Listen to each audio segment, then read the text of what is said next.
Good day, I am Mildred Arteiros. I am 37 years old and I'm married. I have three kids. My oldest is 14, my second is 12, and my youngest is 8.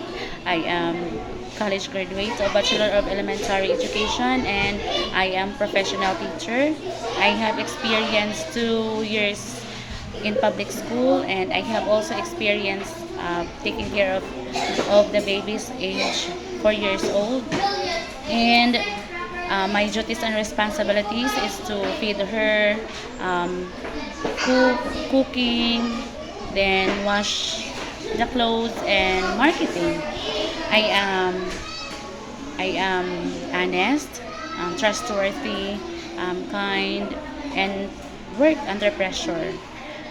To my future employer, please choose me because I am capable and I am responsible and flexible.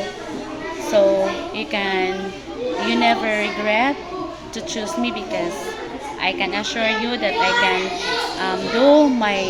do your rules and regulation in your home. Thank you.